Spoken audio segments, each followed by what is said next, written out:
Hey everyone, this is Raymond Liam for MiDFur On Air and mid-2010 here interviewing one of our guests of honour, Big Blue Fox. Hi. And also our not quite guest of honour, Uncle Kage. What do you mean not quite guest of honour? You've been guest of honour, but here you're just here on your own this year. Former guest of honour, this time I'm just a schlemiel. Yeah. How are you two enjoying your convention this year? Us two? You're talking to me in the wine glass? What? Well, you and I mentioned to him. Oh, well, we, I guess, I think we're enjoying it quite a lot, aren't we? We are, absolutely. This is your first time in Australia. What do you think of the place? It's an interesting mix. Basically it's like America with different lighting fixtures, and well, the toilets flush the other way around. Do they really? I don't know. Never checked. The records go backwards. Yes. They. What What do you think of MiDFur so far?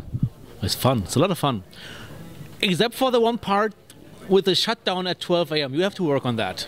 In Europe, that's where the parties start. This is a point that may need to be rectified. Have you found any great difference between the Australian furs and the German furs? I think it's a bit too early to say that. I found that apparently the Australian group is much less into making trouble than the European group. I don't know, I haven't seen any drunks laying around in corners, vomiting all over the place. Here a day. 2 days. Give it time. Wait till Sunday night. Okay. I take that for granted. That should get pretty interesting. So I wanted to ask, what first got you into furry fandom? How did it start? I got something called Datex J in Germany, which basically was nothing else but a German bastardization of the internet in 1995. And since I always liked the animal fox, I did a web search on Fox and landed on a website called Adam's Fox Box. Next thing I found was Avatar, the later VCL. And this pretty much told me everything I needed to know about furries. And it went downhill from there. Fair enough. So has your character developed over the years, or? I don't really have that kind of character. BBF basically is just a cartoony version of myself. And well, the development that he has made is basically the personal development that I have made over the years. So he's not planned as a separate cartoon character or as a fursona, like some people call it. It's just me being a bit more exaggerated than normally. The name Big Blue Fox, where did that actually come from? Because your character's usually quite tiny, isn't he? How much time do you have? Enough. The short version, then. It's got something to do with the fact that like I said, I got internet first using a very weird small German provider, and because I liked the character Scarface from the European animation Animals from Pathingwood, I decided to call myself Blue Fox, and I created a character that was blue in similar bluish tint like this Scarface named character. And a year later I changed to AOL, and naturally the name Blue Fox was taken. So I needed an alternative, and Joe Ikate's website about macro furry cartoons inspired me to make BBF into a bigger fox, and that's why I called myself Big Blue Fox. And I tried to get that name on AOL, it worked, and now I'm stuck with it. That's fair enough. Also, same question to you. How did you get into furry? Because I'm told there's a bit of a story behind it. There's a story behind everything I do, dear boy. I've been in furry not quite since the beginning, but very, very close to it. It was 1989, before a lot of you lot were born, sadly. I was born that year. Oh, grand. Thank you very much. I was attending a Worldcon in the United States in Boston, and there was a little fan table set up that said Furry Fandom, a little hand-lettered sign and everything. And it was an odd-sounding name, and I went, and they said yes, and they told me the concept of a furry, an anthropomorphic animal, and I was introduced to the Albedo comic, and the artwork of Jim Grote, his characters Red Shetland and Equine the Uncivilized.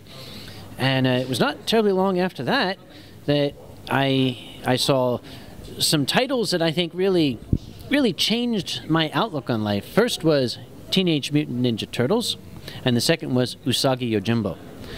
And I started to realize that funny animals didn't have to be funny anymore. Especially Mr. Sakai's Usagi Yojimbo. He could tell stories with them that were just completely out of this world, and I was captivated by it. I'd always had liked the idea of furry creatures, cartoon animals. I never knew there was a name for it, and that kind of got me started. And after that, I was shown Furry Muck online, and well, the rest is a long and storied history. And the story behind the name Uncle Kage, people have probably heard it before, but once more couldn't hurt. How much time do we have? Again, the short version. Short version? Okay, it's just a name. Reasonably short version, yes. Okay, you didn't want the extremely short version. The medium version. The medium, okay, well, the character, the full name of the character is Kagemushi. It's a character that I created back about 1991, late 1991, early 1992. The character is a samurai cockroach, a little 2-inch tall Asian cockroach in samurai armor, you know, 4 swords and all that stuff. It was a funny thing. The name itself is a pun. There is an outstanding film by Akira Kurosawa called Kagemusha, the Shadow Warrior. Well, mushi in Japanese is bug, so Kagemushi, the shadow bug. And it was about 2-3 years later, I was at a furry convention in California, and I was in the lobby, and I was completely, you know, pissed out of my skull, and I was telling somebody a story in the lobby, and I was getting into it and making gestures and being all dramatic and telling my story, and I noticed a crowd was forming. And I kept telling this tale, complaining about my job and the horrible woman I worked for, and when I was done, this big, huge crowd of people had grown to an enormous crowd. They do, yay, do that sort of thing. I thought, well, these people are, if that's what they like, okay, great. And a guy sitting next to me tugged on the sleeve of my lab coat and playfully said, "Tell us another story, Uncle Kage." And that stuck. Quite an apt title for you these days. You are sort of an uncle to the furry fandom. Well, you mean I'm old. You know, that's what it is. That's what people say. You are just kind of a, you know, an uncle figure. Well, if that's how they see me, I'm flattered. I guess it's, you know, it's better than other titles I could have. You know, like the old jackass or something. I guess uncle is better than that. Certainly an okay title. Now, a question for you.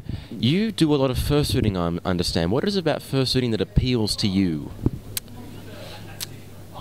When you wear one of those costumes, you basically get away with anything. You can do whatever you want. Of course, you have to keep it within certain boundaries. You cannot really hurt people, even though sometimes I want to.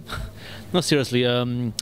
It's like playing a role. It's like pretending you're something else from another universe or something. Like acting. And you can get out of your everyday persona for a while. And that's basically what's appealing to me. That's also why I have different fursuits. It's different characters that I play in different ways. And since I'm a really, really bad actor, it is a challenge for me to try and find a character for each of those costumes that I have. How many fursuits do you actually own? 4 at this time, 4.5. A half? Yes, I built one myself. It's finished. It's seen the light of day for about 20 minutes at Further Confusion 2008, and has never, been seen again because I discovered a few problems that are easy to fix, that make it look really hideous, and I lost interest in fixing that. Can I ask why so many fursuits? Because most people usually stick at one. Well, like I said, there's a variety to acting. Each fursuit has a different personality, and I usually try to stick to the personality. Like Snurf is the evil guy who will run around, steal things, and basically test the limits of what you can get away with as a fursuiter. He's the one who does that. And Jasper, he's the shy, natural type creature who's... Well, he acts a little bit like a coyote would act if he was trapped inside this room, for example. He would be shy and scared and easily distracted or something. There's Bandtail, which was a commission that was offered for me to make, who is the classic cartoony, bouncy character. And so is BBF. So basically Bandtail and BBF have most in common, with BBF being more of my personality, while Bandtail is an existing character from Disney, so I have to stick to that more. But that's it, it's a variety thing. Okay, would you consider yourself to be a hero or a villain?